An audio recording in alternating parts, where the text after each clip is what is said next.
एक अनूठी यात्रा पर हम निकलते हैं।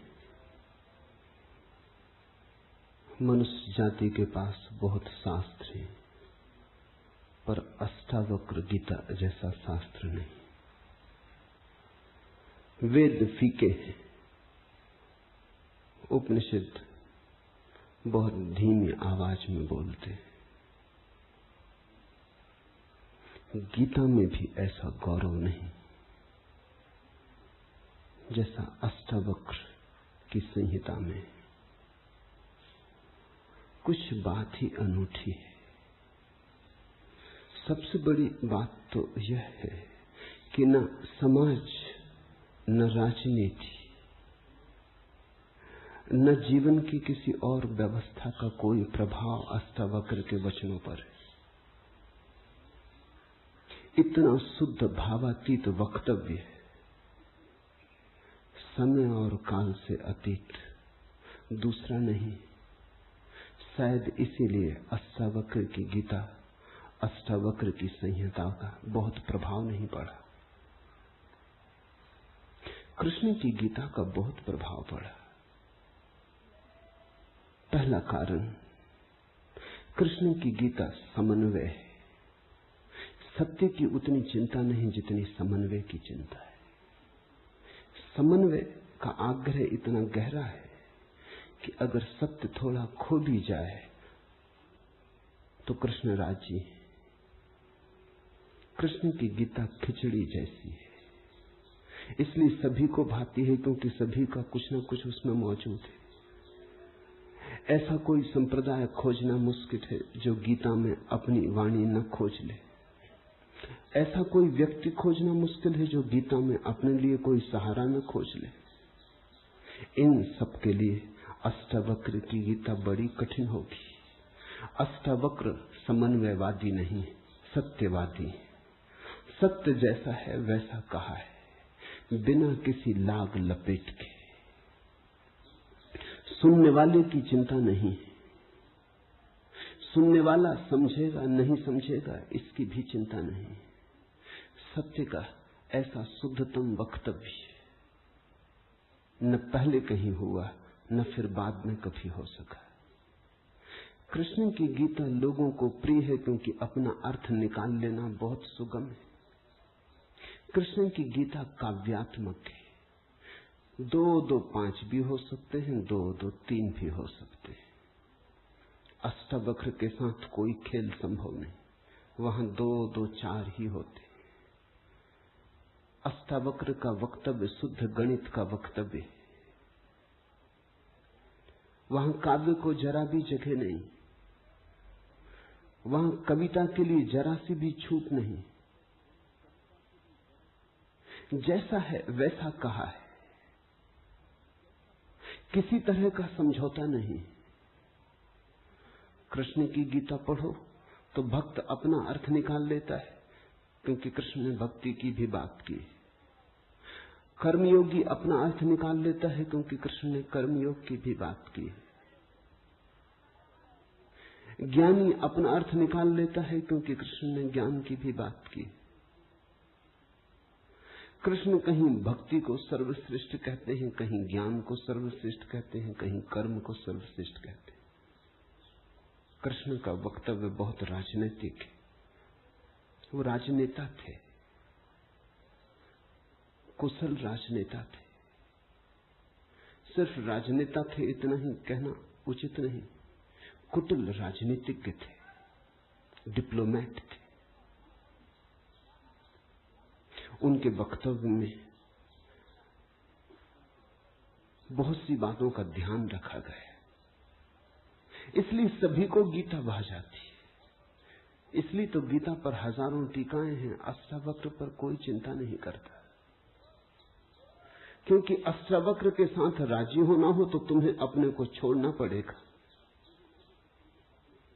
बेशर्त तुम अपने को न ले जा सकोगे, तुम पीछे रहोगे तो ही जा सकोगे।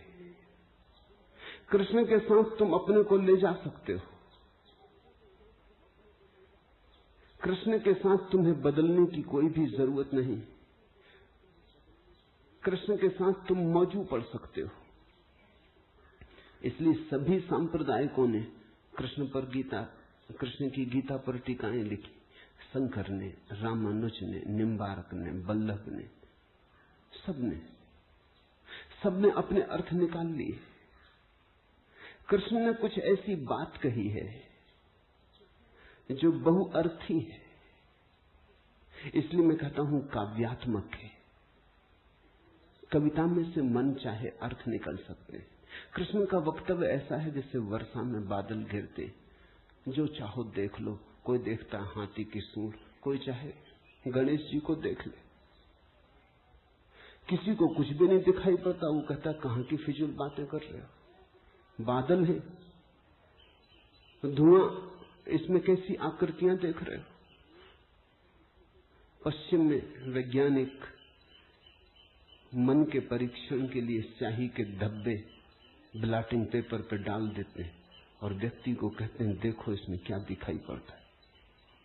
व्यक्ति गौर से देखता है, उसे कुछ ना कुछ दिखाई पड़ता है। वहां कुछ भी नहीं, सिर्फ ब्लॉटिंग पेपर पर स्याही के धब्बे बेतरतीब फेंके गए, सोच विचार के भी फेंके नहीं गए हैं, ऐसे ही बोतल उड़ेल दी है। लेकिन देखने वाला कुछ ना कुछ खोज लेता है।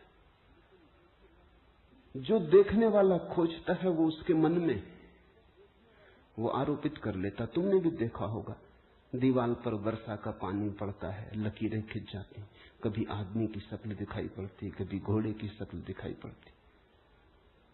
तुम जो देखना चाहते हो आरोपित कर लेते हो। रात के अंधेरे में कपड़ा टंगा है, भूत प्रेत दिखाई पड़ जाते। कृष्ण की गीता ऐसी ही है, जो तुम्हारे मन में है दिखाई पड़ जाएगा। तो शंकर ज्ञान देख लेते हैं, रामानुज भक्ति देख लेते हैं, तिलक कर्म देख लेते हैं, और सब अपने घर प्रसन्नचित्त लौट आते कि ठीक कृष्ण वही कहते हैं जो हमारी मान्यता है। इमर्सन ने लिखा है कि एक बार एक पड़ोसी प्लेटो की किताबें उनसे मांग के ले गया। अब प्लेटो 2000 साल पहले हुआ है और दुनिया के थोड़े से अनूठे विचारकों में से एक। कुछ दिनों बाद इमर्सन ने कहा किताबें पढ़नी हो तो वापस कर दें। वो पड़ोसी लौटा गया। इमर्सन ने पूछा कैसी लगी। उस आदमी ने कहा कि ठीक, इस आदमी प्लेटो के विचार मुझसे मिलते जुलते। कई दफे तो मुझे ऐसा लगा कि इस आदमी को मेरे विचारों का पता कैसे चल गया। प्लेटो 2000 साल पहले हुआ है। इसको शक हो रहा है कि इसने कहीं मेरे विचार तो नहीं चुरा लिए। कृष्ण में ऐसा शक बहुत बार होता है।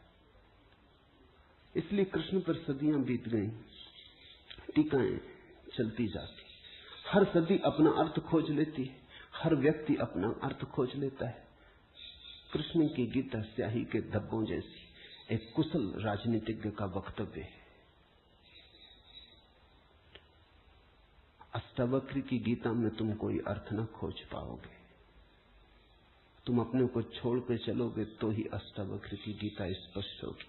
अष्टावक्र का सुस्पष्ट संदेश है, उसमें जरा भी तुम अपनी व्याख्या न डाल सकोगे। इसलिए लोगों ने टीकाएं नहीं लिखी। टीका लिखने की जगह नहीं है, तोड़ने मड़ोड़ने का उपाय नहीं है, तुम्हारे मन के लिए सुविधा नहीं है कि तुम कुछ डाल दो। अष्टावक्र ने इस तरह से वक्तव्य दिया है कि सदियां बीत गई, उस वक्तव्य में कोई कुछ जोड़ नहीं पाया, घटा नहीं पाया। बहुत कठिन है ऐसा वक्तव्य देना। शब्द के साथ ऐसी कुशलता बड़ी कठिन है। इसलिए मैं कहता हूं एक अनूठी यात्रा तुम शुरू कर रहे हो। अष्टावक्र में राजनीतिज्ञों की कोई उत्सुकता नहीं, न तिलक की, न अरविंद की, न गांधी की, न विनोबा की, किसी की कोई उत्सुकता नहीं, क्योंकि तुम अपना खेल न खेल पाओगे। तिलक को उकसाना है देशभक्ति, उठाना है कर्म का ज्वार। कृष्ण की गीता सहयोगी बन जाती। कृष्ण हर किसी को कंधा देने को तैयार है। कोई भी चला लो गोली उनके कंधे पर रख के, वो राजी। कंधा उनका, पीछे छिपने की तुम्हें सुविधा है, और उनके पीछे से गोली चलाओ तो गोली भी बहुमूल्य मालूम पड़ती। अष्टावक्र किसी को कंधे पे हाथ भी नहीं रखने देते। इसलिए गांधी की कोई उत्सुकता नहीं, तिलक की कोई उत्सुकता नहीं, अरविंद विनोबा को कुछ लेना देना नहीं, क्योंकि तुम कुछ थोप ना सकोगे। राजनीति की सुविधा नहीं है। अष्टावक्र राजनीतिक पुरुष नहीं। ये पहली बात ख्याल में रख लेनी जरूरी है। ऐसा सुस्पष्ट खुले आकाश जैसा वक्तव्य जिसमें बादल है ही नहीं, तुम कोई आकृति देख ना पाओगे। आकृति छोड़ोगे, सब बनोगे निराकार, अरूप के साथ जोड़ोगे संबंध, तो अष्टावक्र समझ में आएंगे। अष्टावक्र समझना चाहो तो ध्यान की गहराई में उतरना होगा। कोई व्याख्या से काम होने वाला नहीं। और ध्यान के लिए भी अष्टावक्र नहीं कहते कि तुम बैठ के राम राम जपो। अष्टावक्र कहते हैं तुम कुछ भी करो वो ध्यान ना होगा। करता जहां है वहां ध्यान कैसा? जब तक करना है तब तक भ्रांति है। जब तक करने वाला मौजूद है तब तक अहंकार मौजूद है। अष्टावक्र कहते हैं साक्षी हो जाना है ध्यान। जहां करता छूट जाता तुम सिर्फ देखने वाले रह जाते। दृष्टा मात्र, दृष्टा मात्र हो जाने में ही दर्शन है। दृष्टा मात्र हो जाने में ही ध्यान है। दृष्टा मात्र हो जाने में ही ज्ञान है। इसके पहले कि हम सूत्र में उतरे, अष्टावक्र के संबंध में कुछ बातें समझ लेनी जरूरी है। ज्यादा पता नहीं, क्योंकि न तो वे सामाजिक पुरुष थे न राजनीतिक, तो इतिहास में कोई उल्लेख नहीं है। बस थोड़ी सी घटनाएं ज्ञात हैं, वो भी बड़ी अजीब, भरोसा करने योग्य नहीं, लेकिन समझोगे तो बड़े गहरे अर्थ खुलेंगे। पहली घटना, अष्टावक्र पैदा हुए उसके पहले की, पीछे का तो कुछ पता नहीं। गर्भ की घटना। पिता बड़े पंडित, अष्टावक्र मां के गर्भ में। पिता रोज वेद का पाठ करते और अष्टावक्र गर्भ में सुनते। एक दिन अचानक गर्भ से आवाज आती कि रुको भी, ये सब बकवास है, ज्ञान इसमें कुछ भी नहीं, बस शब्दों का संग्रह। शास्त्र में ज्ञान कहां? ज्ञान स्वयं में। शब्द में सत्य कहां? सत्य स्वयं में।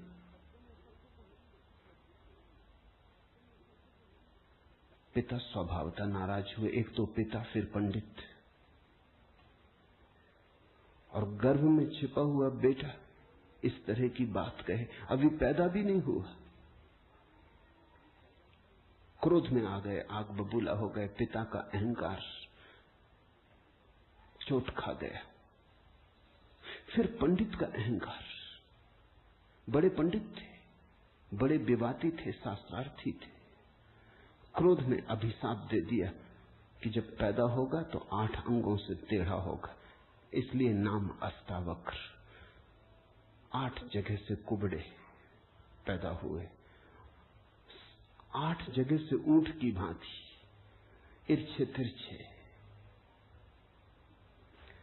पिता ने क्रोध में शरीर को विक्षत कर दिया। ऐसी और भी कथाएं हैं। कहते हैं बुद्ध जब पैदा हुए तो खड़े खड़े पैदा हुए। मां खड़ी थी वृक्ष के तले, खड़े खड़े मां खड़ी थी, खड़े खड़े पैदा हुए। जमीन पर गिरे नहीं कि चले, 7 कदम चले। 8वें कदम पर रुककर 4 आर्य सत्यों की घोषणा की कि जीवन दुख है। अभी 7 कदम ही चले हैं पृथ्वी पर कि जीवन दुख है। कि दुख से मुक्त होने की संभावना है, कि दुख मुक्ति का उपाय है, कि दुख मुक्ति की अवस्था है, निर्वाण की अवस्था है। लाओत्सु के संबंध में कथा है कि लाओत्सु बूढ़े पैदा हुए, 80 वर्ष के पैदा हुए, 80 वर्ष तक गर्भ में ही रहे। कुछ करने की चाह ही न थी तो गर्भ से निकलने की चाह भी न हुई, कोई वासना ही न थी तो संसार में आने की भी वासना न हुई। जब पैदा हुए तो सफेद बाल थे, 80 वर्ष के बूढ़े थे।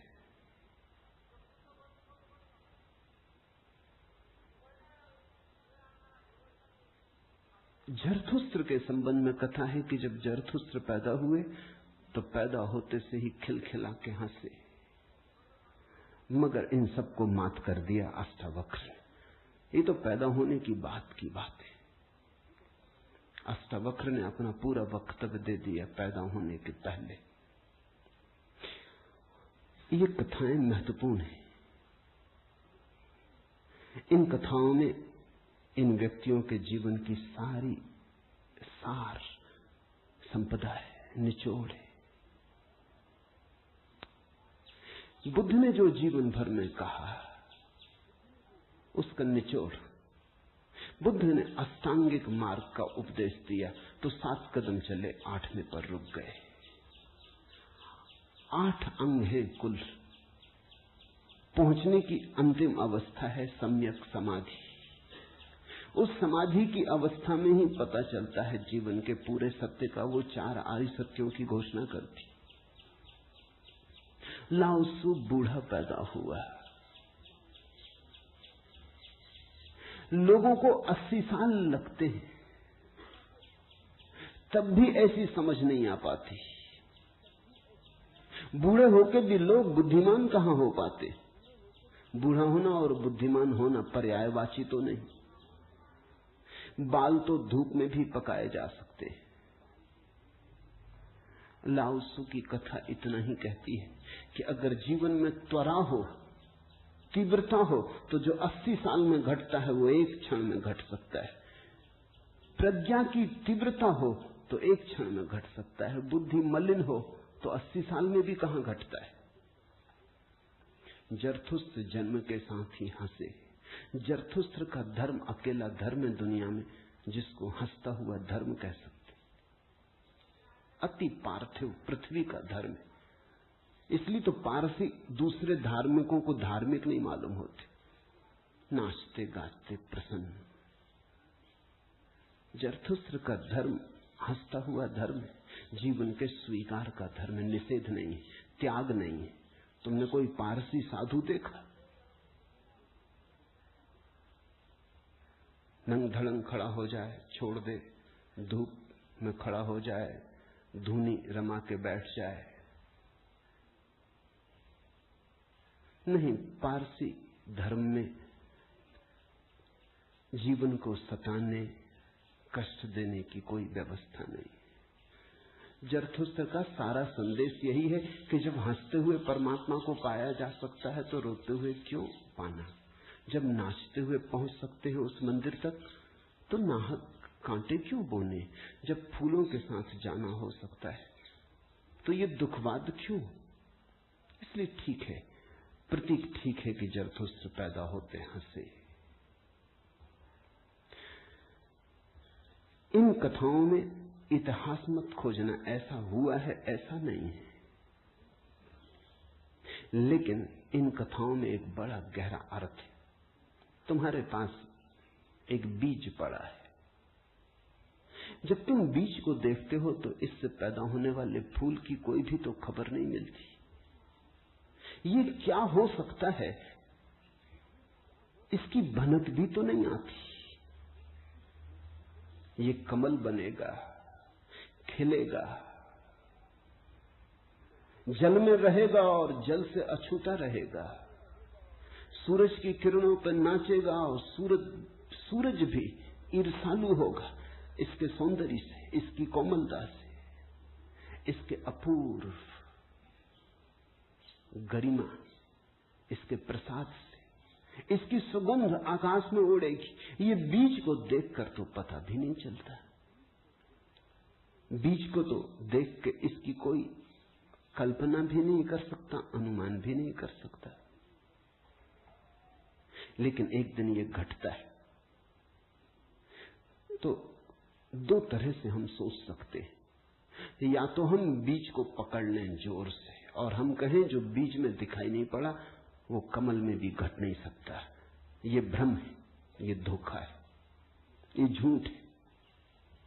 जिनको हम तर्कनिष्ठ कहते हैं, संदेहशील कहते हैं, उनका यही आधार है। वो कहते हैं जो बीज में नहीं दिखाई पड़ा वो फूल में हो नहीं सकता, कहीं भ्रांति हो रही है।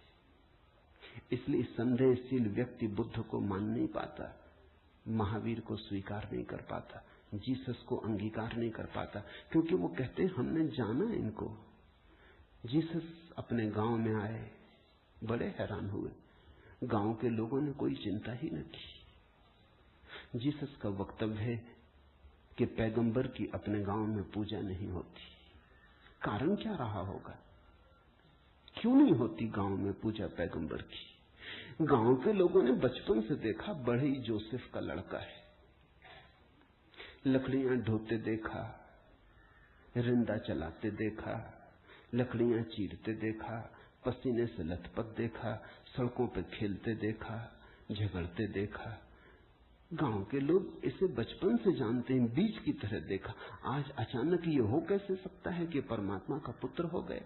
नहीं, जिसने बीज को देखा है वो फूल को मान नहीं पाता। वो कहता है जरूर धोखा होगा, बेईमानी होगी, ये आदमी पाखंडी है।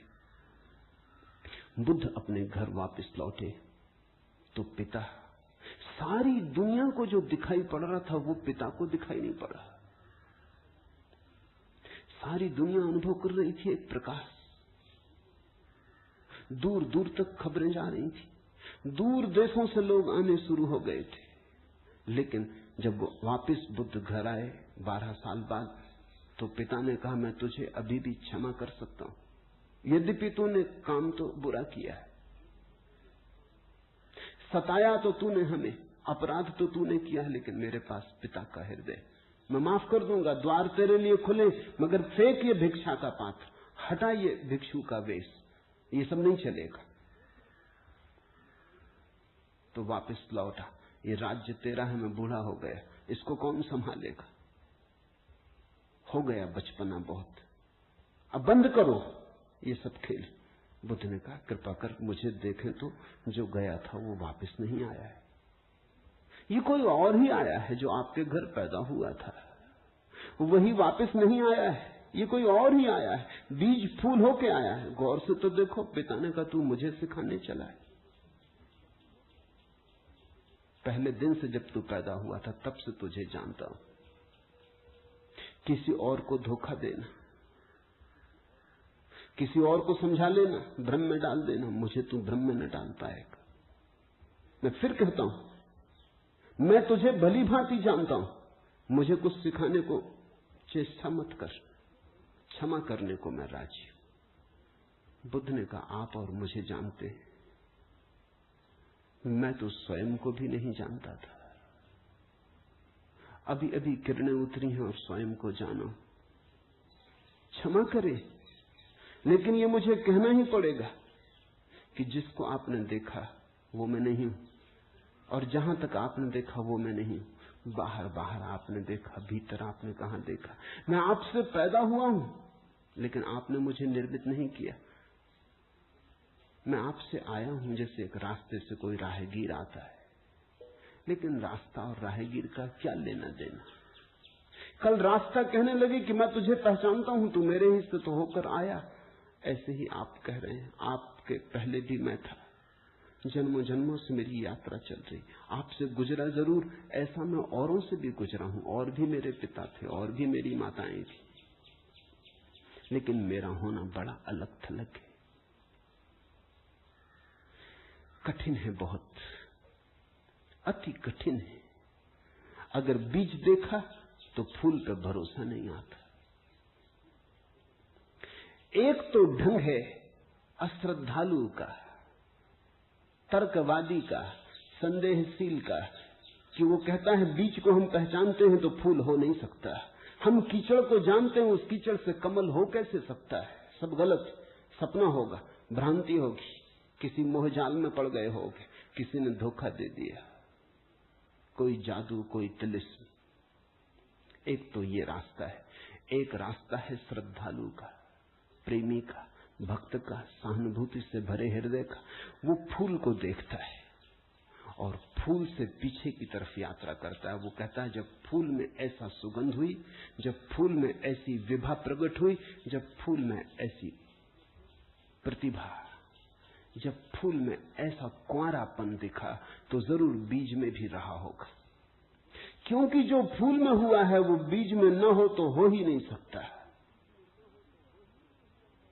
ये सारी कथाएं घटी हैं, ऐसा नहीं। जिन्होंने अष्टावक्र के फूल को देखा, उनको ये ख्याल में आया कि जो आज हुआ है वो कल भी रहा होगा। छिपा था, अवगुंठित था, पर्दे में पड़ा था। जो आज है, अंत में है, वो प्रथम भी रहा होगा। जो मृत्यु के क्षण में दिखाई पड़ रहा है, वो जन्म के क्षण में भी मौजूद रहा होगा, अन्यथा पैदा कैसे होता? तो एक तो ढंग है फूल से पीछे की तरफ देखना, और एक है बीज से आगे की तरफ देखना।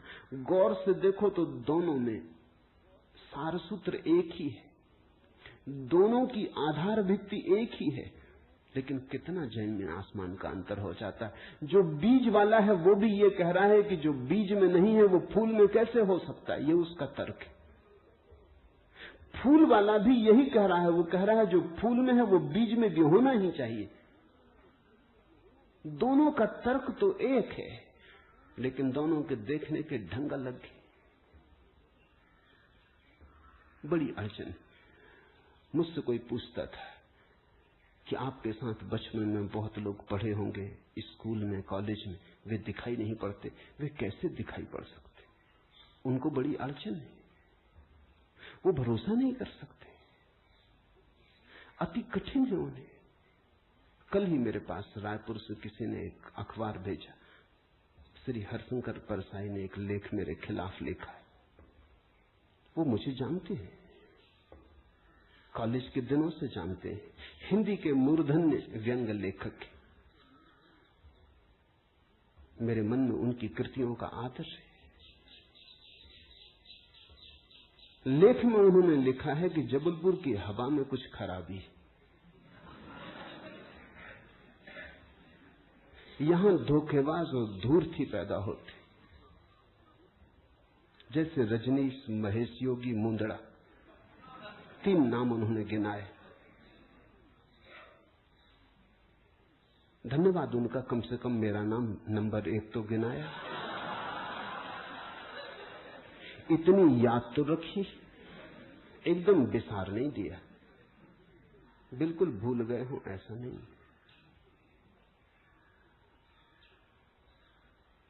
लेकिन अड़चन स्वाभाविक है, सीधी साफ है, मैं उनकी बात समझ सकता हूं। ये असंभव है बीज को देखा तो फूल में भरोसा। फिर जिन्होंने फूल को देखा उन्हें बीज में भरोसा मुश्किल हो जाता है। तो सभी महापुरुषों की जीवन कथाएं 2 ढंग से लिखी जाती हैं। जो उनके विपरीत हैं वो बचपन से यात्रा शुरू करते हैं, जो उनके पक्ष में है वो अंत से यात्रा शुरू करते हैं और बचपन की तरफ जाते हैं। दोनों एक अर्थ में सही है, लेकिन जो बचपन से यात्रा करके अंत की तरफ जाते हैं वो वंचित रह जाते हैं। उनका सही होना उनके लिए आत्मघाती है। जो अंत से यात्रा करते हैं और पीछे की तरफ जाते हैं वो धन्यभागी हैं, क्योंकि बहुत कुछ उन्हें अनायास मिल जाता है जो कि पहले तर्कवादियों को नहीं मिल पाता। अब न केवल मैं गलत मालूम होता हूं, मेरे कारण जबलपुर तक की हवा उनको गलत मालूम होती। कुछ भूल हवा पानी में होनी चाहिए।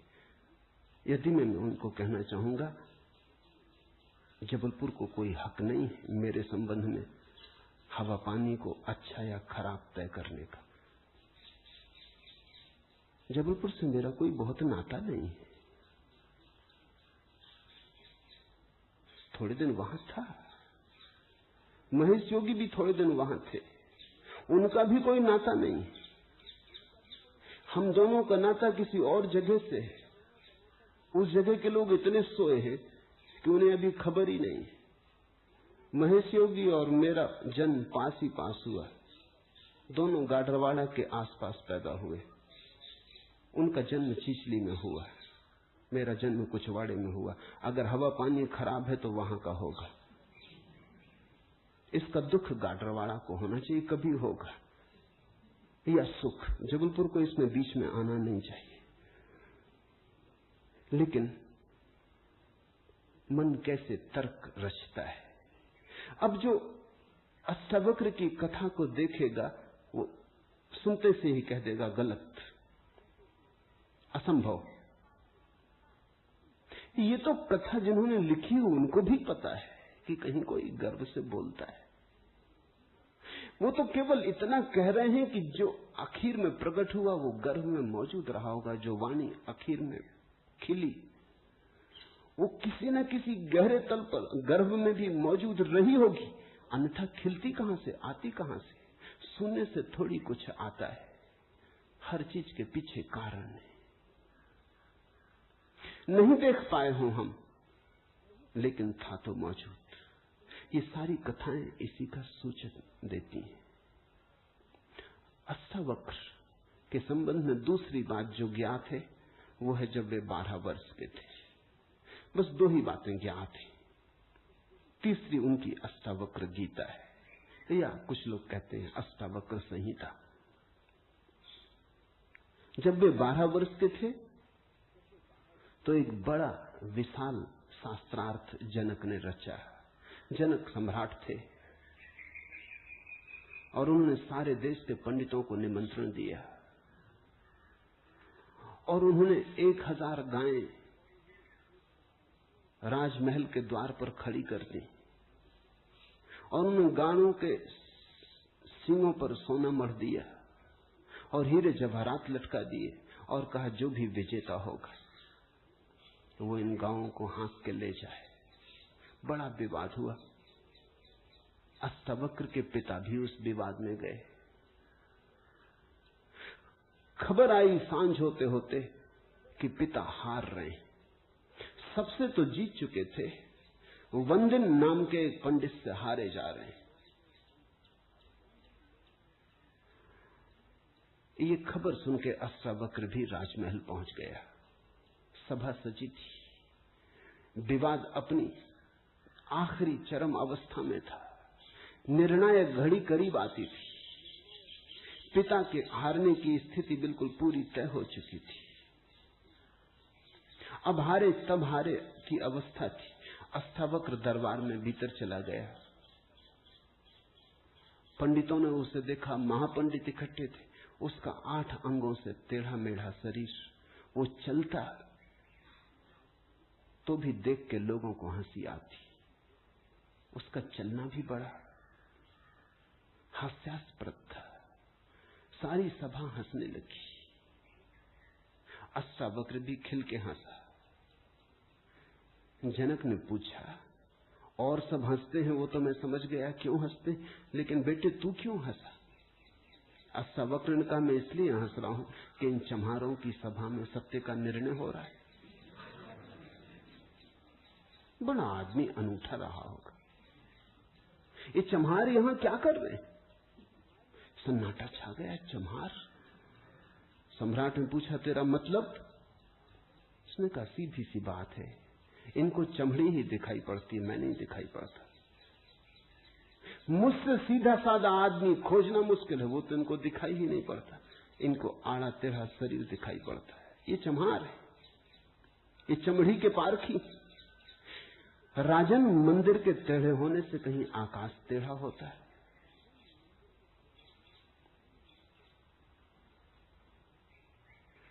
घड़े के फूटे होने से कहीं आकाश फूटता है?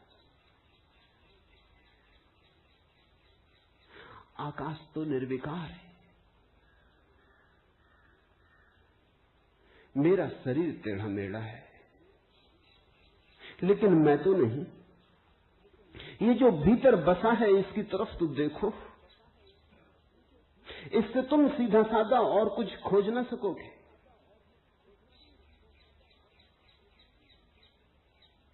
ये बड़ी चौंकाने वाली घोषणा थी, सन्नाटा छा गया होगा। जनक प्रभावित हुआ, झटका खाया। निश्चित ही कहां चम्हारों की भीड़ इकट्ठी करके बैठा है। खुद पे भी पश्चाताप हुआ, अपराध लगा कि मैं भी हंसा। उस दिन तो कुछ न कहते बना, लेकिन दूसरे दिन सुबह जब सम्राट घूमने निकला था तो राह पर अष्टावक्र दिखाई पड़ा, उतरा, घोड़े से पैरों में गिर पड़ा। सबके सामने तो हिम्मत न जुटा पाया। एक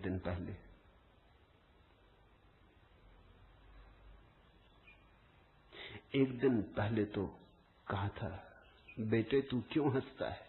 12 साल का लड़का था, उम्र तौली थी, आज उम्र नहीं तौली। आज घोड़े से उतर गया, पैर पर गिर पड़ा, साष्टांग दंडवत, और कहा, पधारें राजमहल, मेरी जिज्ञासाओं का समाधान करें। हे प्रभु, आए मेरे घर। बात मेरी समझ में आ गई, रात भर में सो ना सका। ठीक ही कहा, शरीर को ही जो पहचानते हैं उनकी पहचान गहरी कहां। आत्मा के संबंध में विवाद कर रहे हैं और अभी भी शरीर में रस और विरस पैदा होता है, घृणा, आकर्षण पैदा होता है। मर्त्य को देख रहे हैं, अमृत की चर्चा करते हैं। धन्य भाग मेरे कि आप आए और मुझे चौंकाया, मेरी नींद तोड़ दी। अब पधारो। राजमहल में उसने बड़ी सजावट कर रखी थी, स्वर्ण सिंहासन पर बिठाया था इस 12 साल के अष्टावक्र को, और उससे जिज्ञासा की। पहला सूत्र जनक की जिज्ञासा है। जनक ने पूछा है, अष्टावक्र ने समझाया है। इससे ज्यादा अष्टावक्र के संबंध में और कुछ पता नहीं है, और कुछ पता होने की जरूरत भी नहीं। काफी है, इतना बहुत है। हीरे बहुत होते भी नहीं, कंकड़ पत्थर ही बहुत होते। हीरा एक भी काफी होता है। ये 2 छोटी सी घटनाएं हैं। एक तो जन्म के पहले की गर्भ से आवाज और घोषणा कि क्या पागलपन में पड़े हो, शास्त्र में उलझे हो, शब्द में उलझे हो, जागो। ये ज्ञान नहीं है, ये सब उधार है, ये सब बुद्धि का ही जाल है, अनुभव नहीं है। इसमें रंच मात्र भी सार नहीं है। कब तक अपने को भरमाए रखोगे? और दूसरी घटना, राजमहल में हंसना पंडितों का और कहना अष्टावक्र का कि जीवन में देखने की 2 दृष्टियां हैं, एक आत्मदृष्टि, एक चर्म दृष्टि। चम्हार चमड़ी को देखता है, प्रज्ञावान आत्मा को देखता है। तुमने गौर किया? चम्हार तुम्हारे चेहरे की तरफ देखते नहीं, वो जूते को ही देखता। असल में चम्हार जूते को देख के सब पहचान लेता तुम्हारे संबंध में कि आर्थिक हालत कैसी है, सफलता मिल रही कि विफलता मिल रही, भाग्य कैसा चल रहा, वो सब जूते में लिखा है। जूते की सिलवटें कह देती, जूते की दशा कह देती, जूते में तुम्हारी आत्मकथा लिखी, चम्हार पढ़ लेता। जूते में चमक, जूते का ताजा और नया होना, चम्हार तुमसे प्रसन्नता से मिलता है। जूता ही उसके लिए तुम्हारी आत्मा का सबूत है। दर्जी कपड़े देखता है, तुम्हारा कोट कपड़ा देख के समझ लेता हालत कैसी। सबकी अपनी बंधी हुई दृष्टियां हैं। सिर्फ आत्मवान ही आत्मा को देखता है, उसकी कोई दृष्टि नहीं है। उसके पास दर्शन है। एक छोटी घटना और जो अष्टावक्र के जीवन से संबंधित नहीं, रामकृष्ण और विवेकानंद के जीवन से संबंधित है, लेकिन अष्टावक्र से उसका जोड़ है। फिर हम सूत्रों में प्रवेश करें। विवेकानंद रामकृष्ण के पास आए तब उनका नाम नरेंद्रनाथ था। विवेकानंद तो बाद में रामकृष्ण ने उनको पुकारा।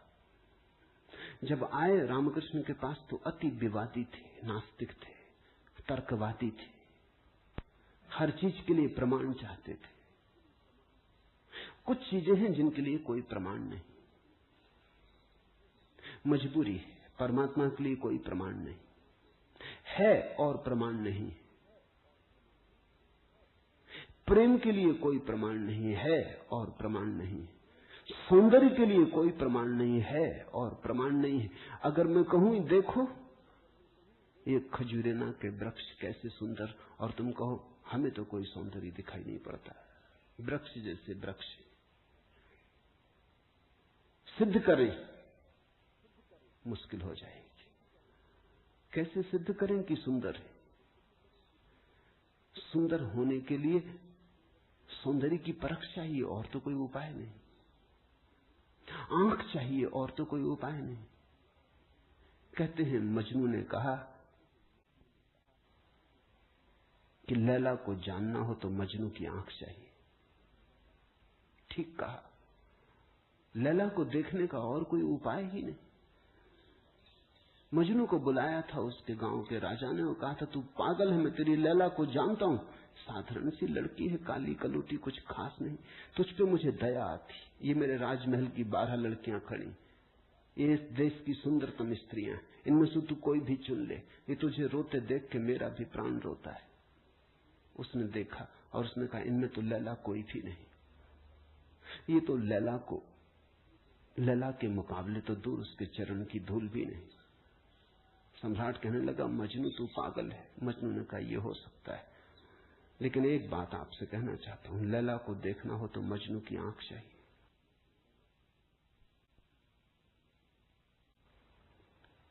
ठीक कहा मजनू ने। अगर वृक्षों के सौंदर्य को देखना हो तो कला की आंख चाहिए और कोई प्रमाण नहीं।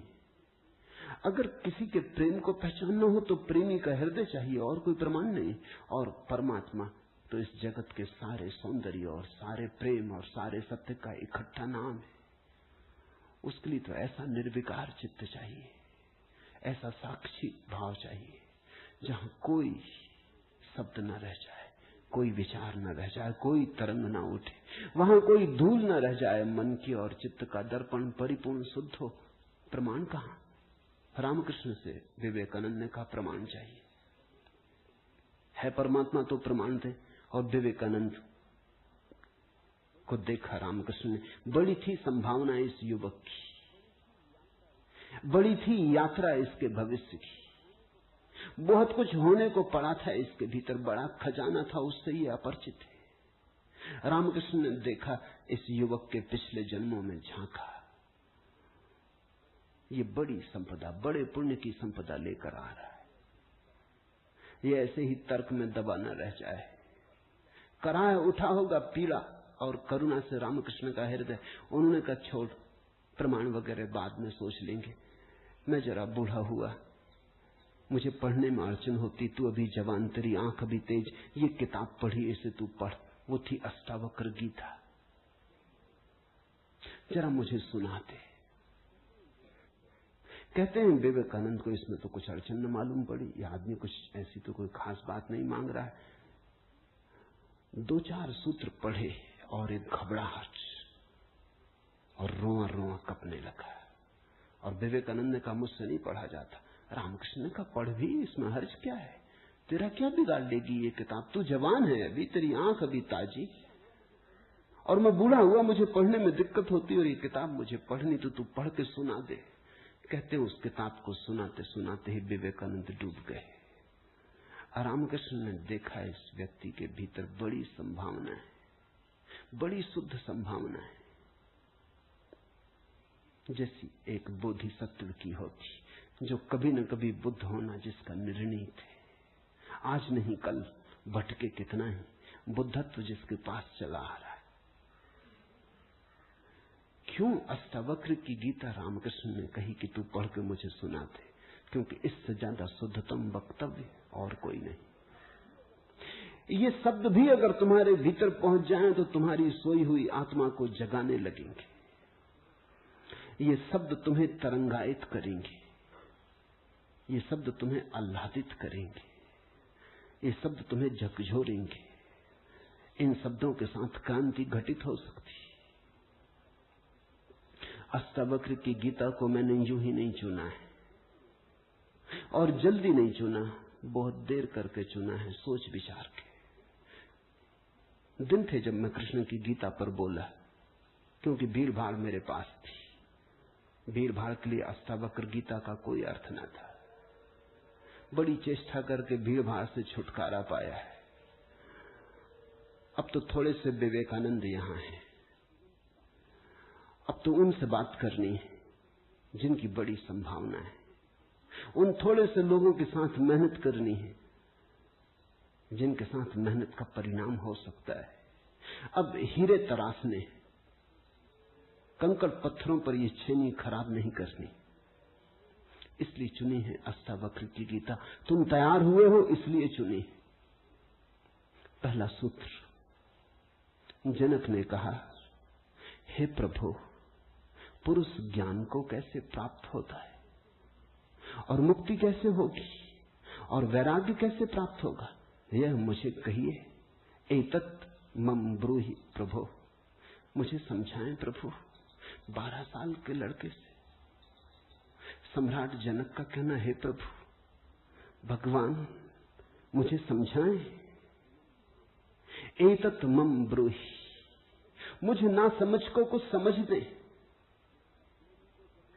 मुझे अज्ञानी को जगाएं। 3 प्रश्न पूछे हैं। कथम ज्ञानम, कैसे होगा ज्ञान? साधारणता तो हम सोचेंगे कि ये भी कोई पूछने की बात है, किताबों में भरा पड़ा है। जनक भी जानता था, किताबों में भरा पड़ा है वो ज्ञान नहीं, वो केवल ज्ञान की धूल है, राख है। ज्ञान की ज्योति जब जलती है तो पीछे राख छूट जाती है, राख इकट्ठी होती चली जाती, शास्त्र बन जाती। वेद राख है। कभी जलते हुए अंगारे थे, ऋषियों ने उन्हें अपनी आत्मा में जलाया था, फिर राख रह गए। फिर राख संयोजित की जाती, संग्रहित की जाती, सुव्यवस्थित की जाती। जैसे जब आदमी मर जाता है तो हम उसकी राख इकट्ठी कर लेते हैं, उसको फूल कहते हैं। बड़े मजेदार लोग हैं जिंदगी में जिसको फूल नहीं कहा। उसकी हड्डी वड्डियां इकट्ठी कर लाते हैं, कहते फूल संजोला है, फिर संभाल कर रखते, मंजूसा बनाते। जिसको जिंदगी में कभी फूल का आदर नहीं दिया, जिसको जिंदगी में कभी फूल की तरह देखा नहीं, जब मर जाता है आदमी पागल है, तब उसकी हड्डी को, राख को फूल कहते। ऐसे ही जब कोई बुद्ध जीवित होता है तब तुम सुनते नहीं। जब कोई महावीर तुम्हारे बीच से गुजरता है तब तुम नाराज होते हो। लगता है ये आदमी तुम्हारे सपने तोड़ रहा है या तुम्हारी नींद में दखल डाल रहा है। ये कोई जगाने का वक्त है? अभी अभी तो सपना आना शुरू हुआ था, अभी अभी तो जरा जीतना शुरू किया था जिंदगी में, अभी अभी तो दांव ठीक लगने लगे थे, तीर ठीक ठीक जगह पड़ने लगा था, और ये सज्जन आ गए। ये कहते हैं सब आसार है। अभी अभी तो चुनाव जीते थे, पद पे पहुंचने का रास्ता बना था, और ये महापुरुष आ गए। ये कहते हैं ये सब सपना है, इसमें कुछ सार नहीं, मौत आएगी सब छीन लेगी। छोड़ो भी, जब मौत आएगी तब देखेंगे। बीच में तो इस तरह की बातें मत उठाओ। लेकिन जब महावीर मर जाते, बुद्ध मर जाते, तब उनकी राख को हम इकट्ठी कर लेते, फिर हम धम्म पद बनाते, वेद बनाते, फिर हम पूजा के फूल चढ़ाते। जनक भी जानता था कि शास्त्रों में सूचनाएं भरी पड़ी। लेकिन उसने पूछा कथम ज्ञानम, कैसे होगा ज्ञान? क्योंकि कितना ही जान लो ज्ञान तो होता ही नहीं। जानते जाओ, शास्त्र कंठस्थ कर लो, तोते बन जाओ, एक एक सूत्र याद हो जाए, पूरे वेद स्मृति में छप जाएं, फिर भी ज्ञान तो होता नहीं। कथम ज्ञानम, कैसे होता ज्ञान? कथम मुक्ति, मुक्ति कैसे होगी? क्योंकि जिसको तुम ज्ञान कहते हो वो तो बांध लेता, उल्टे मुक्त कहां करता। ज्ञान तो वही है जो मुक्त करे। जीसस ने कहा है सत्य वही है जो मुक्त करे। ज्ञान तो वही है जो मुक्त करे। ये ज्ञान की कसौटी है। पंडित मुक्त तो दिखाई नहीं पड़ता, बंधा दिखाई पड़ता है। मुक्ति की बातें करता है, मुक्त दिखाई नहीं पड़ता है। हजार बंधनों में बंधा हुआ मालूम पड़ता है। तुमने कभी गौर किया, तुम्हारे तथाकथित संत तुमसे भी ज्यादा बंधे हुए मालूम पड़ते। तुम शायद थोड़े बहुत मुक्त भी हो, तुम्हारे संत तुमसे भी ज्यादा बंधे, लकीर के फकीर हैं। न उठ सकते स्वतंत्रता से, न बैठ सकते स्वतंत्रता से, न जी सकते स्वतंत्रता से। कुछ दिनों पहले कुछ जैन साध्वियों की मेरे पास खबर आई कि वो मिलना चाहती, मगर श्रावक आने नहीं देते। ये भी बड़े मजे की बात है। साधु का अर्थ होता है जिसने फिक्र छोड़ी समाज की, जो चल पड़ा अरण्य की यात्रा पर, जिसने कहा अब न तुम्हारे आदर की मुझे जरूरत है, न सम्मान की। लेकिन साधु साध्वी कहते हैं श्रावक आने नहीं देते। वो कहते हैं वहां भूल के मत जाना, वहां गए तो ये दरवाजा बंद। ये कोई साधुता हुई? ये तो परतंत्रता हुई, गुलामी हुई। ये तो बड़ी उल्टी बात हुई। ये तो ऐसा हुआ कि साधु श्रावक को बदले, उसकी जगह श्रावक साधु को बदल रहा है।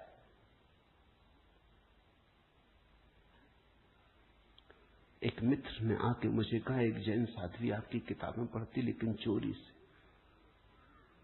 टेप भी सुनना चाहती लेकिन चोरी से, और अगर कभी किसी के सामने आपका नाम भी ले दो तो वो इस तरह हो जाती जैसे उसने कभी आपका नाम सुना ही नहीं। ये मुक्ति हुई। जनक ने पूछा कथम मुक्ति, कैसे होती मुक्ति, क्या है मुक्ति?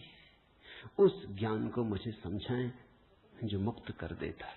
स्वतंत्रता मनुष्य की सबसे महत्वपूर्ण आकांक्षा है। सब पालो, लेकिन गुलामी अगर रही तो छिदती है। सब मिल जाए, स्वतंत्रता न मिले तो कुछ भी नहीं मिला। मनुष्य चाहता है खुला आकाश, कोई सीमा ना हो। वो मनुष्य की अंतरतम निगूढ़तम आकांक्षा है, जहां कोई सीमा ना हो, कोई बाधा ना हो। इसी को परमात्मा होने की आकांक्षा कहो, मोक्ष की आकांक्षा कहो। हमने ठीक शब्द चुना है, मोक्ष। दुनिया की किसी भाषा में ऐसा प्यारा शब्द नहीं। स्वर्ग, फिरदौस, इस तरह के शब्द हैं, लेकिन उन शब्दों में मोक्ष की कोई धुन नहीं है। मोक्ष का संगीत ही अनूठा है। उसका अर्थ ही केवल इतना है, ऐसी परम स्वतंत्रता जिस पर कोई बाधा नहीं है। स्वतंत्रता इतनी शुद्ध कि जिस पे कोई सीमा नहीं। पूछा जनक ने कैसे होगी मुक्ति और कैसे होगा वैराग्य? हे प्रभु मुझे समझाकर कहिए। अष्टावक्र ने गौर से देखा होगा जनक की तरफ, क्योंकि गुरु के लिए वही पहला काम है कि जब कोई जिज्ञासा करे तो वो गौर से देखे जिज्ञासा किस स्रोत से आती, पूछने वाले ने क्यों पूछा है। उत्तर तो तभी सार्थक हो सकता है जब प्रश्न क्यों किया गया है वो समझ में आ जाए, वो साफ हो जाए। ध्यान रखना, सद्ज्ञान को उपलब्ध व्यक्ति सद्गुरु तुम्हारे प्रश्न का उत्तर नहीं देता, तुम्हें उत्तर देता है। तुम क्या पूछते हो इसकी फिक्र कम है, तुमने क्यों पूछा है तुम्हारे पूछने के पीछे अंतर चेतन में छिपा हुआ जाल क्या है? तुम्हारे प्रश्नों की आड़ में वस्तुतः कौन सी आकांक्षा छिपी है?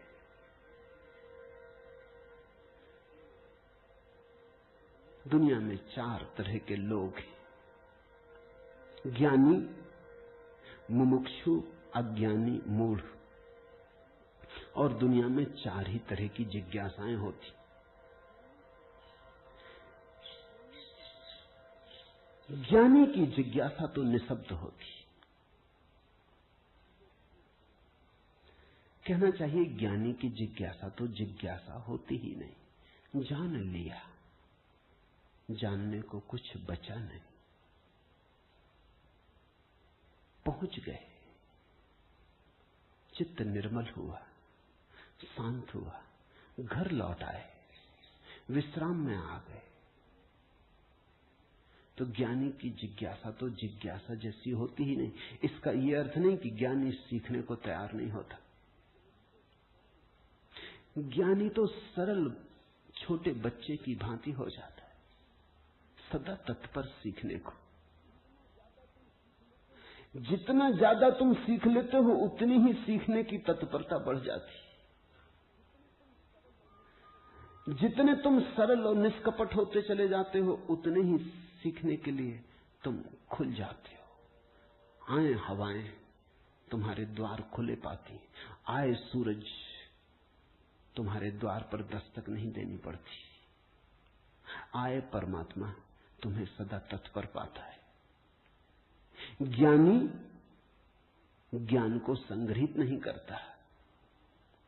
ज्ञानी सिर्फ ज्ञान की क्षमता को उपलब्ध होता है। इस बात को ठीक से समझ लेना, क्योंकि पीछे ये काम पड़ेगी। ज्ञानी का केवल इतना ही अर्थ है कि जो जानने के लिए बिल्कुल खुला है, जिसका कोई पक्षपात नहीं, जानने के लिए जिसके पास कोई पर्दा नहीं, जिसके पास जानने के लिए कोई पूर्व नियोजित योजना ढांचा नहीं। ज्ञानी का अर्थ है ध्यानी, जो ध्यानपूर्ण है।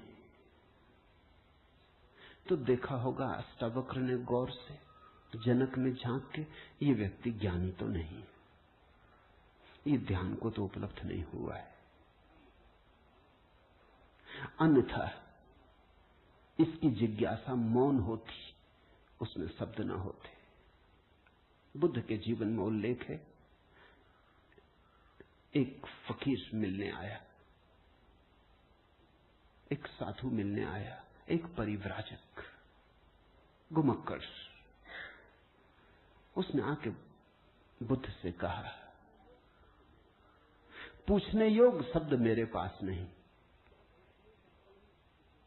क्या पूछना चाहता हूं उसे शब्दों में बांधने की मेरे पास कोई कुशलता नहीं। आप तो जानते ही हैं, समझ लें, जो मेरे योग को कहते हैं। ये ज्ञानी की जिज्ञासा है। बुद्ध चुप बैठे रहे, उन्होंने कुछ भी ना कहा। घड़ी भर बाद जैसे कुछ घटा। वो जो आदमी चुपचाप बैठा बुद्ध की तरफ देखता रहा था, उसकी आंख से आंसुओं की धार लग गई। चरणों में झुका, नमस्कार किया और कहा, धन्यवाद, खूब धन्यभागी हूं। जो लेने आया था आपने दिया। उठ के चला भी गया। उसके चेहरे पे अपूर्व आभा थी, वो नाचता हुआ गया। बुद्ध के आसपास के शिष्य बड़े हैरान हुए। आनंद ने पूछा, बनते भगवान, पहेली हो गई। पहले तो याद नहीं, कहता है कि मुझे पता नहीं कैसे पूछूं, पता नहीं किन शब्दों में पूछूं, ये भी पता नहीं क्या पूछने आया हूं। फिर आप तो जानते ही हैं सब, देख लें, मुझे जो मेरे लिए जरूरी हो कह दें। पहले तो ये आदमी ही जरा पहेली था। ये कोई ढंग हुआ पूछने का? जब तुम्हें यही पता नहीं कि क्या पूछना, तो पूछना ही क्यों? पूछना क्या? खूब रही। फिर यही बात खत्म न हुई, आप चुप बैठे सो चुप बैठे रह गए। आपको ऐसा कभी मौन देखा नहीं? कोई पूछता तो आप उत्तर देते। कभी कभी तो ऐसा होता कोई नहीं भी पूछता तो भी आप उत्तर देते। आपकी करुणा सदा बहती रहती। क्या हुआ अचानक कि आप चुप रह गए और आंख बंद हो गई? और फिर क्या रहस्यमय घटा कि वो आदमी रूपांतरित होने लगा। हमने उसे बदलते देखा, हमने उसे किसी और ही रंग में डूबते देखा, उसमें मस्ती आते देखी। वो नाचता हुआ गया, आंसुओं से भरा हुआ, गदगद आह्लादित, वो चरणों में झुका, उसकी सुगंध हमें भी छुई। ये हुआ क्या? आप कुछ बोले नहीं, उसने सुना कैसे? और हम तो इतने दिनों से, वर्षों से आपके पास हैं। हम पर आपकी कृपा कम है क्या? ये प्रसाद जो उसे दिया हमें क्यों नहीं मिलता? लेकिन ध्यान रहे उतना ही मिलता है जितना तुम ले सकते हो। बुद्ध ने कहा सुनो, घोड़े, आनंद से घोड़े की बात की क्योंकि आनंद छत्री था, बुद्ध का चचेरा भाई था और बचपन से ही घोड़े का बड़ा शौक था। उसे घुड़सवार था, प्रसिद्ध घुड़सवार था, प्रतियोगी था बड़ा। उसने कहा सुन आनंद, बुद्ध ने कहा घोड़े 4 प्रकार के होते। एक तो मारो भी तो भी टस से मस नहीं होते, रद्दी से रद्दी घोड़े, जितना मारो उतना ही हठयोगी हो जाते हैं, बिल्कुल हट बांध के खड़े हो जाते। तुम मारो तो वो जिद बना लेते हैं कि देखें कौन जीतता। फिर दूसरे तरह के घोड़े होते हैं, मारो तो चलते हैं, न मारो तो नहीं चलते, कम से कम पहले से बेहतर। फिर तीसरे तरह के घोड़े होते हैं, कोड़ा फटकारो, मारना काफी जरूरी नहीं, सिर्फ कोड़ा फटकारो, आवाज काफी। और भी कुलीन होते,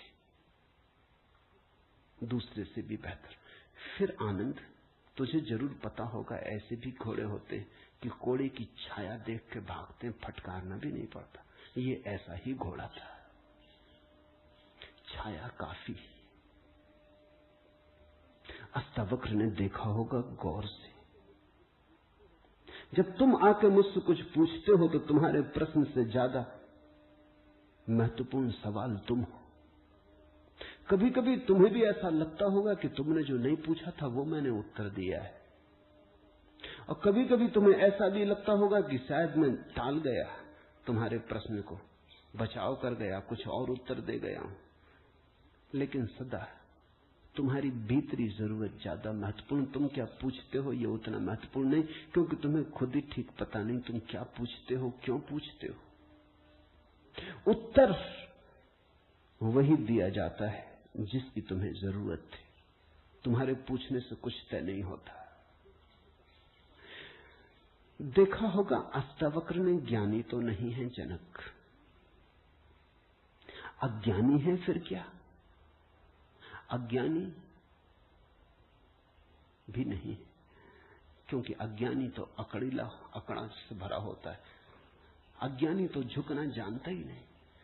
ये तो मुझ 12 साल की उम्र के लड़के के पैरों में झुक गया, साष्टांग दंडवत की।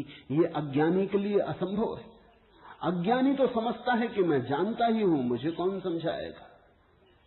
अज्ञानी अगर कभी पूछता भी है तो तुम्हें गलत सिद्ध करने को पूछता है, क्योंकि अज्ञानी तो ये मान के चलता है कि पता तो मुझे है ही, देखे इनको भी पता है या नहीं। अज्ञानी परीक्षा के लिए पूछता है। नहीं, इसकी आंखें जनक की तो बड़ी निर्मल है। मुझ 12 साल के अनजान अपरिचित लड़के को सम्राट होते हुए भी इसने कहा एतत् मम ब्रूहि प्रभु, हे प्रभु मुझे समझा के कहें। नहीं, ये विनयशील है, अज्ञानी तो नहीं। मूढ़ है क्या फिर? मूढ़ तो पूछते ही नहीं। मूढ़ों को तो पता ही नहीं कि जीवन में कोई समस्या है। मूढ़ और बुद्ध पुरुषों में एक समानता है, बुद्ध पुरुषों के लिए कोई समस्या नहीं रही, मूढ़ों के लिए अभी समस्या उठी ही नहीं। बुद्ध पुरुष समस्या के पार हो गए, मूढ़ अभी समस्या के बाहर है। मूढ़ तो इतना मूर्छित है कि उसे कहां सवाल, कथम ज्ञानम, मूढ़ पूछेगा कथम मुक्ति, मूढ़ पूछेगा कैसे होगा वैराग्य, मूढ़ पूछेगा असंभव। मूढ़ अगर पूछेगा भी तो पूछता है राग में सफलता कैसे मिलेगी। मूढ़ अगर पूछता भी है तो पूछता है संसार में और थोड़े ज्यादा दिन कैसे रहना हो जाए, मुक्ति नहीं। मूढ़ पूछता है बंधन सोने के कैसे बने, बंधन में हीरे जवाहरात कैसे जड़े। मूढ़ पूछता भी है तो ऐसी बातें पूछता है। ज्ञान, मूढ़ तो मानता ही नहीं कि ज्ञान हो सकता है, वो तो संभावना को स्वीकार नहीं करता, वो तो कहता कैसा ज्ञान। मूढ़ तो पशुवत जीता है। नहीं, ये जनक मूढ़ भी नहीं, मुमुक्षु है। मुमुक्षु शब्द समझना जरूरी है। मोक्ष की आकांक्षा, मुमुक्षा। अभी मोक्ष के पास नहीं पहुंचा, ज्ञानी नहीं। मोक्ष के प्रति पीठ करके नहीं खड़ा, मूढ़ नहीं है। मोक्ष के संबंध में कोई धारणाएं पकड़ के नहीं बैठा, अज्ञानी भी नहीं है, मुमुक्षु है। मुमुक्षु का अर्थ है सरल है इसकी जिज्ञासा, न मूढ़ता से अपवित्र हो रही है, न अज्ञानपूर्ण धारणाओं से विकृत हो रही है। शुद्ध है इसकी जिज्ञासा, सरल चित्त से पूछा है। अष्टावक्र ने कहा, हे प्रिय, यदि तू मुक्ति को चाहता है तो विषयों को विष के समान छोड़ दे और क्षमा, आर्जव, दया, संतोष और सत्य को अमृत के समान सेवन कर। मुक्ति मिच्छसि चेतात विषयान विश्वत्यज। शब्द विषय बड़ा बहुमूल्य है, वो विष से ही बना है। विष का अर्थ होता है जिसे खाने से आदमी मर जाए। विषय का अर्थ होता है जिसे खाने से हम बार बार मरते, बार बार भोग, बार बार भोजन, बार बार महत्वाकांक्षा, ईर्ष्या, क्रोध, जलन, बार बार इन्हीं को खा खा के तो हम मरे, बार बार इन्हीं के कारण तो मरे। अब तक हमने जीवन में जीवन कहां जाना, मरने को ही जाना है। अब तक हमारा जीवन, जीवन की प्रज्वलित ज्योति कहां, मृत्यु का ही धुआं। जन्म से लेकर मृत्यु तक हम मरते ही तो हैं, धीरे धीरे जीते कहां, रोज रोज मरते।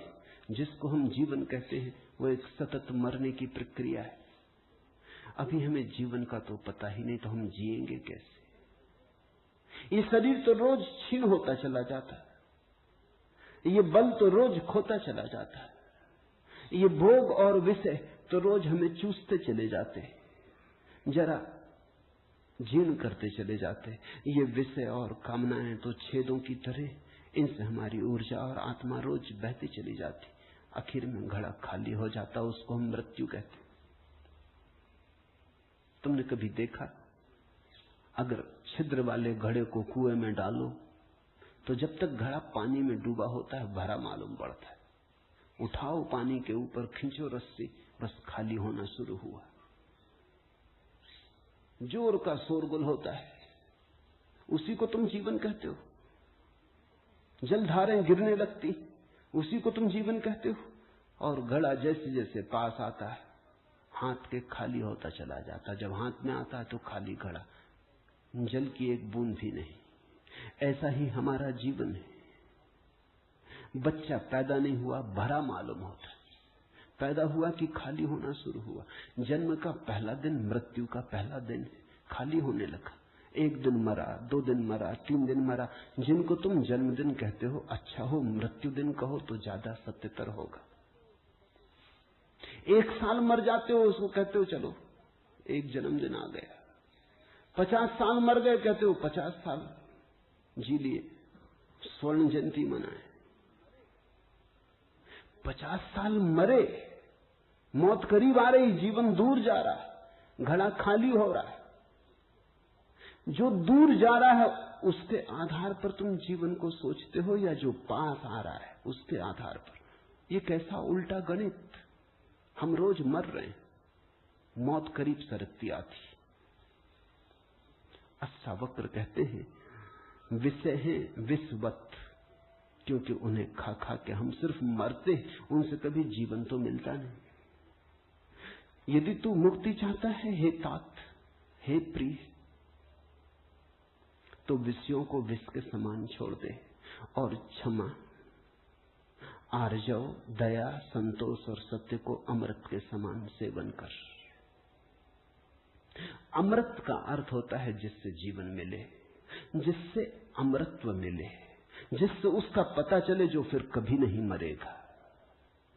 तो क्षमा, क्रोध विष है, क्षमा अमृत है, आर्जव, कुटिलता विष है, सीधा सरलपन आर्जव अमृत है, दया,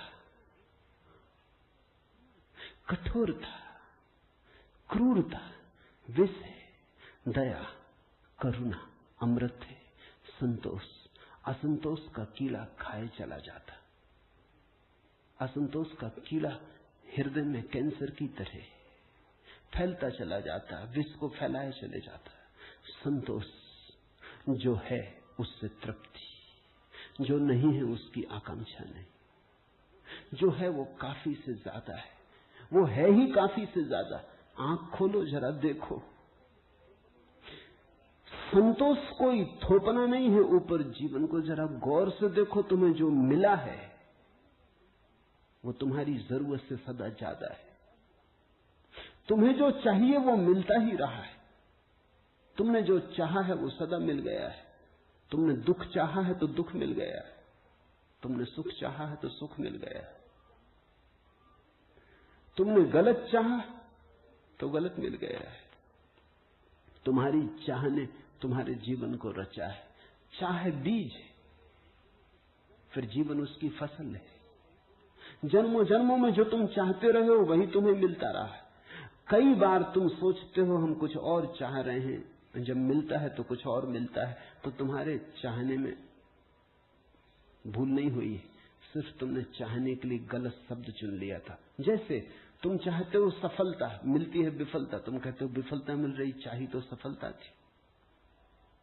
लेकिन जिसने सफलता चाही उसने विफलता को स्वीकार कर ही लिया, वो विफलता से भीतर डर ही गया है। विफलता के कारण ही तो सफलता चाह रहा है, और जब जब सफलता चाहेगा तब तक विफलता का ख्याल आएगा। विफलता का ख्याल भी मजबूत होता चला जाएगा। सफलता तो कभी मिलेगी, लेकिन रास्ते पर यात्रा तो विफलता में ही बीतेगी। विफलता का भाव संघरीभूत होगा, वो इतना संघरीभूत हो जाएगा कि वही एक दिन प्रकट हो जाएगा। तब तुम कहते हो कि हमने तो सफलता चाही थी, लेकिन सफलता के चाहने में तुमने विफलता को चाह लिया। लाओजू ने कहा है सफलता चाहिए विफलता मिलेगी। अगर सचमुच सफलता चाहिए हो, सफलता चाहना ही मत, फिर तुम्हें कोई विफल नहीं कर सकता। तुम कहते हो हमने सम्मान चाहा था, अपमान मिल रहा है। सम्मान चाहता ही वही व्यक्ति है जिसका अपने प्रति कोई सम्मान नहीं, वही तो दूसरों से सम्मान चाहता है। अपने प्रति जिसका अपमान है वही तो दूसरों से अपने अपमान को भर लेना चाहता है, ढांक लेना चाहता है। सम्मान की आकांक्षा इस बात की खबर है कि तुम अपने भीतर अपमानित अनुभव कर रहे हो। तुम्हें अनुभव हो रहा है कि मैं कुछ भी नहीं हूं, दूसरे मुझे कुछ बना दे, सिंहासन पे बिठा दे, पताकाएं फहरा दे, झंडे उठा ले मेरे नाम के, दूसरे कुछ कर दे। तुम भिखमंगे हो। तुमने अपना अपमान तो खुद कर लिया जब तुमने सम्मान चाहा,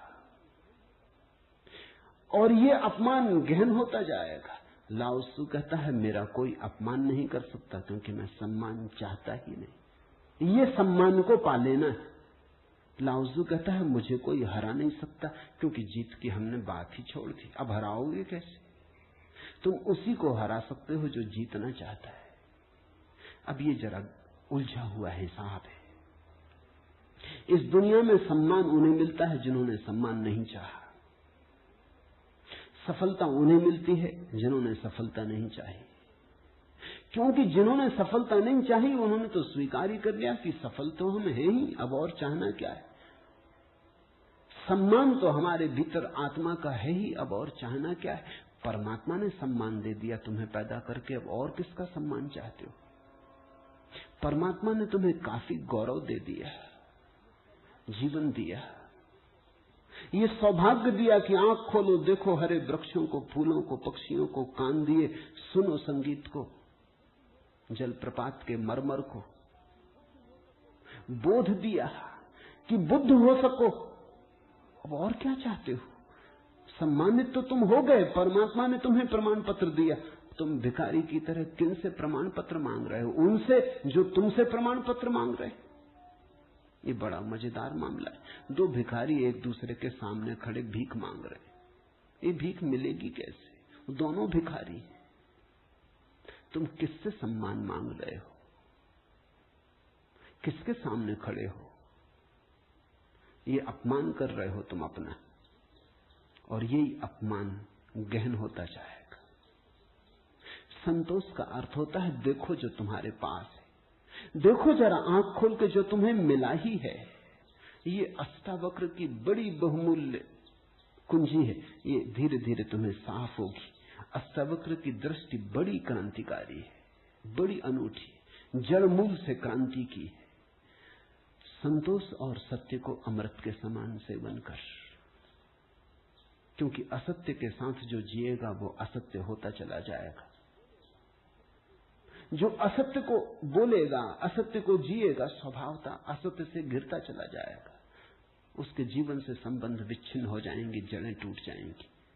परमात्मा में जड़ें चाहते हो तो सत्य के द्वारा ही वे जड़ें हो सकती हैं। प्रामाणिकता और सत्य के द्वारा ही तुम परमात्मा से जुड़ सकते हो। परमात्मा से टूटना है तो असत्य का धुआं पैदा करो, असत्य के बादल अपने पास बनाओ। जितने तुम असत्य होते चले जाओगे उतने परमात्मा से दूर होते चले जाओगे। तू न पृथ्वी है, न जल है, न वायु है, न आकाश है। मुक्ति के लिए आत्मा को, अपने को, इन सब का साक्षी चैतन्य जान। सीधी सीधी बातें, भूमिका भी नहीं। अभी दो वचन नहीं बोले अष्टावक्र ने कि ध्यान आ गया, कि समाधि की बात आ गई। जानने वाले के पास समाधि के अतिरिक्त और कुछ जताने को है भी नहीं। वो दो वचन भी बोले, क्योंकि एकदम से अगर समाधि की बात होगी तो शायद तुम चौंक ही जाओगे, समझ ही ना पाओगे। मगर दो वचन और सीधी समाधि की बात आ गई। अष्टावक्र 7 कदम भी नहीं चलते, बुद्ध तो 7 कदम चले, 8वें कदम पे समाधि। अष्टावक्र तो पहला कदम ही समाधि का उठाते। तू न पृथ्वी है, न जल, न वायु, न आकाश। ऐसी प्रतीति में अपने को स्थिर कर। मुक्ति के लिए आत्मा को, अपने को, इन सब का साक्षी चैतन्य जान। साक्षी सूत्र है, इससे महत्वपूर्ण सूत्र और कोई भी नहीं। देखने वाले बनो, जो हो रहा है उसे होने दो, उसमें बाधा डालने की जरूरत नहीं।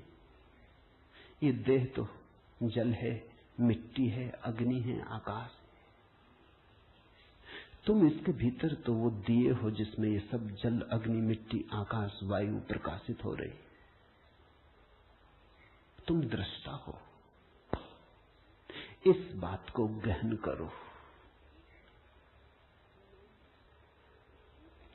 साक्षिणाम चिद्रूपम आत्मानम विद्धि।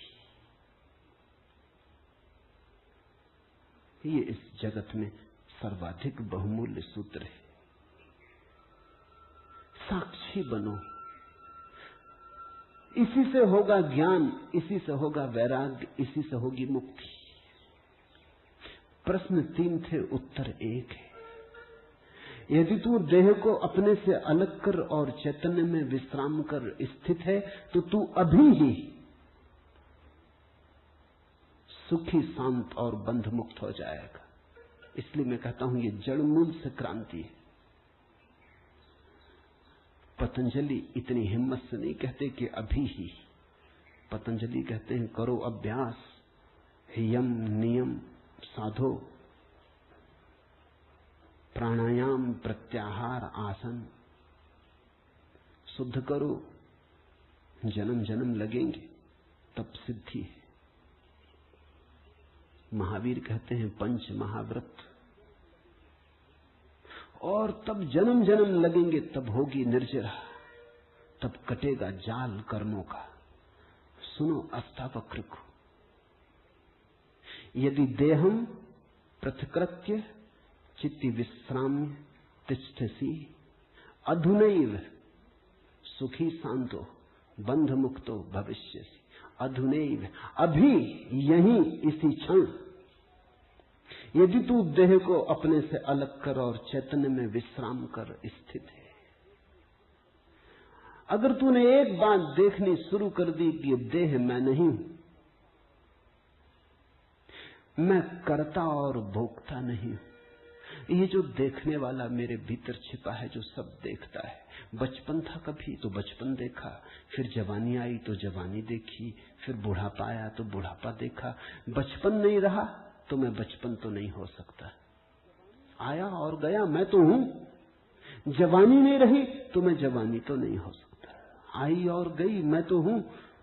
बुढ़ापा आया जा रहा है तो मैं बुढ़ापा नहीं हो सकता, क्योंकि जो आता है जाता है वो मैं कैसे हो सकता हूं। मैं तो सदा हूं। जिस पे बचपन आया, जिस पे जवानी आई, जिस पे बुढ़ापा आया, जिस पे हजार चीजें आई और गई, मैं वही शाश्वत हूं। स्टेशनों की तरह बदलती रहती बचपन, जवानी, बुढ़ापा, जन्म। यात्री चलता जाता। तुम स्टेशन के साथ अपने को एक तो नहीं समझ लेते। पूना की स्टेशन पर तुम ऐसा तो नहीं समझ लेते कि मैं पूना हूं। फिर पहुंचे मनमाड़ तो ऐसा तो नहीं समझ लेते कि मैं मनमाड़ हूं। तुम जानते हो कि पूना आई गई, मनमाड़ आया गया। तुम तो यात्री हो, तुम तो दृष्टा हो जिसने पूना देखी, पूना आई, जिसने मनमाड़ देखा, मनमाड़ आया। तुम तो देखने वाले हो। तो पहली बात, जो हो रहा है उसमें से देखने वाले को अलग कर लो। देह को अपने से अलग कर और चैतन्य में विश्राम। और करने योग्य कुछ भी नहीं है। जैसे लाओत्सु का सूत्र है समर्पण, वैसे अष्टावक्र का सूत्र है विश्राम, रेस्ट। करने का कुछ भी नहीं है। मेरे पास लोग आते हैं, वो कहते हैं ध्यान कैसे करें। वो प्रश्न ही गलत पूछ रहे हैं। गलत पूछते हैं तो मैं उनको कहता हूं करो। क्या करोगे? तो उनको बता देता हूं कि करो, कुछ ना कुछ तो करना ही पड़ेगा। अभी तुम्हें करने की खुजलाहट है तो उसे तो पूरा करना होगा। खुजली है तो क्या करोगे? बिना खुजाए नहीं बनता। लेकिन धीरे धीरे उनको करवा करवा के थका डालता हूं। फिर वो कहते हैं अब इससे छुटकारा दिलवाओ। अब कब तक ये करते रहे? उनको तो मैं तो पहले ही राजी था, लेकिन तुम्हें समझने में जरा देर लगी। अब विश्राम करो। ध्यान का आत्यंतिक अर्थ विश्राम है। चित्ती विश्राम में तिष्ठसि, जो विश्राम में ठहरा देता अपने चेतना को, जो होने मात्र में ठहर जाता, कुछ करने को नहीं। क्योंकि जिसे तुम खोज रहे हो वो मिला ही हुआ है। क्योंकि जिसे तुम खोज रहे हो उसे कभी खोया ही नहीं। उसे खोया नहीं जा सकता, वही तुम्हारा स्वभाव है। अयम आत्मा ब्रह्म, तुम ब्रह्म हो, अनल हक, तुम सत्य हो। कहां खोजते हो? कहां भागे चले जाते हो? अपने को ही खोजने कहां भागे चले जाते हो? रुको, ठहरो। परमात्मा दौड़ने से नहीं मिलता, क्योंकि परमात्मा दौड़ने वाले में छिपा है।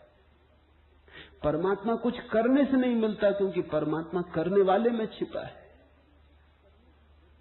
परमात्मा के होने के लिए कुछ करने की जरूरत ही नहीं, तुम हो ही।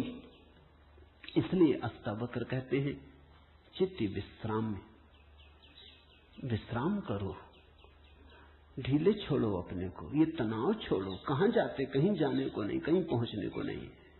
और चैतन्य में विश्राम, तो तू अभी ही इसी क्षण अधुनैव सुखी शांत और बंध मुक्त हो जाएगा। अनूठा है वचन, नहीं कोई और शास्त्र इसका मुकाबला करता है। तू ब्राह्मण आदि वर्ण नहीं, और न तू कोई आश्रम वाला है, और न आंख आदि इंद्रियों का विषय। असंग और निराकार तू सबका विश्व का साक्षी है, ऐसा जानकर सुखी हो। अब ब्राह्मण कैसे टीका लिखे? तू ब्राह्मण आदि वर्ण नहीं। अब हिंदू इस शास्त्र को कैसे सिर पे उठाएं, क्योंकि उनका तो सारा धर्म वर्ण और आश्रम पे खड़ा है। और ये तो पहले से ही अष्टावक्र जड़ काटने लगे। वो कहते हैं तू कोई ब्राह्मण नहीं है, न कोई शूद्र है, न कोई क्षत्रिय है। ये सब बकवास है, ये सब ऊपर के आरोपण है, ये सब राजनीति और समाज का खेल है। तू तो सिर्फ ब्रह्म है, ब्राह्मण नहीं, क्षत्रिय नहीं, शूद्र नहीं। तू ब्राह्मण आदि वर्ण नहीं, और न तू कोई आश्रम वाला है, और न तो यह है कि तू ब्रह्मचर्य आश्रम में है कि गृहस्थाश्रम में है कि वानप्रस्थ की संन्यास। कोई आश्रम वाला नहीं है। तू तो इन सारी स्थानों के भीतर से गुजरने वाला दृष्टा साक्षी। अष्टावक्र की गीता है, हिंदू दावा नहीं कर सकते हमारी। अष्टावक्र की गीता सबकी है। अगर अष्टावक्र के समय में मुसलमान होते, हिंदू होते, ईसाई होते, तो उन्होंने कहा होता न तू हिंदू है, न तू ईसाई है, न तू मुसलमान है। अब ऐसे अष्टावक्र को कौन मंदिर बनाए? इसके लिए कौन इसके शास्त्र को सिर पे उठाए? कौन दावेदार बने? क्योंकि ये सभी का निषेध कर रहे हैं। मगर ये सत्य की सीधी घोषणा है, असंग और निराकार तू सबका विश्व का साक्षी है, ऐसा जानकर सुखी हो। अष्टावक्र ये नहीं कहता कि ऐसा तुम जानोगे तो फिर सुखी होगे। वचन को ठीक से सुनना। अष्टावक्र कहते हैं ऐसा जानकर सुखी हो। न त्वं विप्रादिको वर्णो नाश्रमी नाक्ष गोचरा असंगो असि निराकारो विश्व साक्षी सुखी भव। सुखी भव, अभी हो सुखी। जनक पूछते हैं कैसे सुख होगा, कैसे बंधन मुक्ति होगी, कैसे ज्ञान होगा? अष्टावक्र कहता है अभी हो सकता, क्षण मात्र की भी देर करने की कोई जरूरत नहीं है। इसे कल पर छोड़ने का कोई कारण नहीं, स्थगित करने की कोई जरूरत नहीं। ये घटना भविष्य में नहीं घटती, या तो घटती है अभी या कभी नहीं घटती। जब घटती है तब अभी घटती है, क्योंकि अभी के अतिरिक्त कोई समय ही नहीं है। भविष्य कहां है? जब आता है तब अभी की तरह आता है। तो जो भी ज्ञान को उत्पन्न हुए हैं अभी उत्पन्न हुए। कभी पर मत छोड़ना, वो मन की चालाकी है। मन कहता है इतने जल्दी कैसे हो सकता, तैयारी तो कर ले। मेरे पास लोग आते हैं, वो कहते हैं संन्यास लेना। लेंगे कभी? कभी कभी न लोगे। कभी पर टाला तो सदा के लिए टाला, कभी आता ही नहीं। लेना हो तो अभी, अभी के अतिरिक्त कोई समय ही नहीं है। अभी है जीवन, अभी है मुक्ति, अभी है अज्ञान, अभी है ज्ञान, अभी है निद्रा, अभी हो सकता जागरण। कभी क्यों? कठिन होता मन को, क्योंकि मन कहता है तैयारी तो करने दो। मन कहता है कोई भी काम तैयारी के बिना कैसे घटता। आदमी को विश्वविद्यालय से प्रमाण पत्र लेना है तो वर्षों लगते, डॉक्टरेट करनी है तो 20-25 साल लग जाते। मेहनत करते करते फिर आदमी आके डॉक्टर हो पाता। अभी कैसे हो सकते? अष्टावक्र भी जानते, दुकान करनी हो तो अभी थोड़ी खुल जाएगी। इकट्ठा करना पड़े, आयोजन करना पड़े, सामान लाना पड़े, दुकान बनानी पड़े।